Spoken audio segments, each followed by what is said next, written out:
आज की कहानी का नाम है मेहनत का फल। एक नगर में प्रतिष्ठित व्यापारी रहते थे, जिन्हें बहुत समय बाद एक पुत्र की प्राप्ति हुई थी। उसका नाम चंद्रकांत रखा गया। चंद्रकांत घर में सभी का दुलारा था।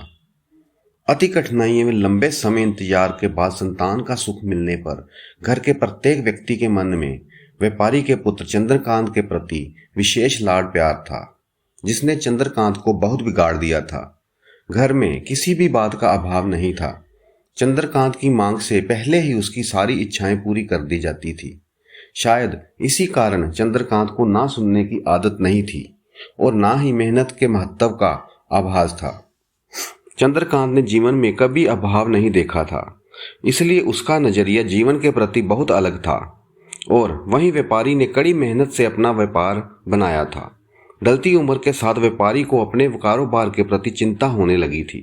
व्यापारी चंद्रकांत के व्यवहार से प्रत्यक्ष था कि उसके पुत्र को मेहनत के फल के महत्व नहीं पता।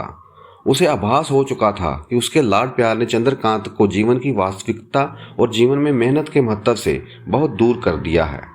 गहन चिंता के बाद व्यापारी ने निश्चय किया कि वो चंद्रकांत को मेहनत के फल का महत्व स्वयं सिखाएगा, चाहे इसके लिए उसे कठोर ही क्यों ना बनना पड़े। व्यापारी ने चंद्रकांत को अपने पास बुलाया और बहुत ही तीखे स्वर में उससे बात की।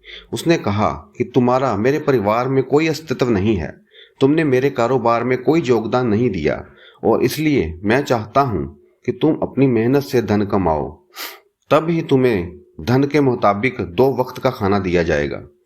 यह सुनकर चंद्रकांत को ज्यादा कोई फर्क नहीं पड़ा।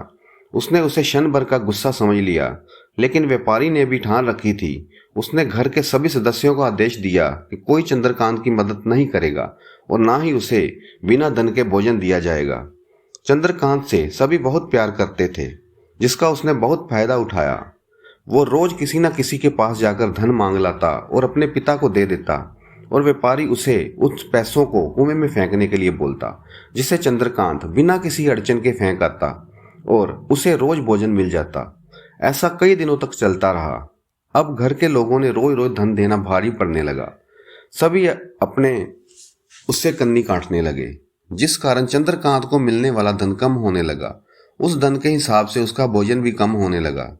एक दिन चंद्रकांत को किसी ने धन नहीं दिया और उसे अपनी भूख को शांत करने के लिए गांव में जाकर कार्य करना पड़ा।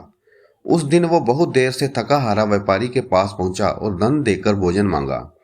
रोज के अनुसार व्यापारी ने उसे वो धन कुएं में फेंकने का आदेश दिया, जिसे इस बार चंद्रकांत सहजता से स्वीकार नहीं कर पाया और उसने पलट कर जवाब दिया, पिताजी, मैं इतनी मेहनत करके पसीना बहाकर इस धन को लाया हूं और आपने मुझे एक क्षण में इसे कुएं में फेंकने को कह दिया। यह सुनकर व्यापारी समझ गया, आज चंद्रकांत को मेहनत के फल का महत्व समझ आ गया है। व्यापारी भली भांति जानता था कि उसके परिवार वाले चंद्रकांत की मदद कर रहे हैं, तभी चंद्रकांत इतनी आसानी से धन कुएं में डाल आता था। लेकिन उसे पता था, एक ना एक दिन सभी परिवारजन चंद्रकांत से कन्नी काट लेंगे। उस दिन चंद्रकांत के पास कोई विकल्प शेष नहीं होगा। व्यापारी ने चंद्रकांत को गले लगा लिया और अपना सारा कारोबार उसे सौंप दिया। इस कहानी से हमें यह शिक्षा मिलती है कि आज के समय में उच्च वर्ग के परिवारों की संतानों को मेहनत के फल का महत्व पता नहीं होता और ऐसे में यह दायित्व उनके माता पिता का होता है कि वो अपने बच्चों को जीवन की वास्तविकता से अवगत कराएं। लक्ष्मी उसी घर में आती है जहां उसका सम्मान होता है। मेहनत ही एक ऐसा हथियार है जो मनुष्य को किसी परिस्थिति से बाहर ला सकता है। व्यापारी के पास इतना धन तो था कि चंद्रकांत और उसकी आने वाली पीढ़ी बिना किसी मेहनत के जीवन आसानी से निकाल लेते, लेकिन आज व्यापारी अपने पुत्र को मेहनत का महत्व नहीं बताता, तो एक ना एक दिन व्यापारी की आने वाली पीढ़ी व्यापारी को कोसती।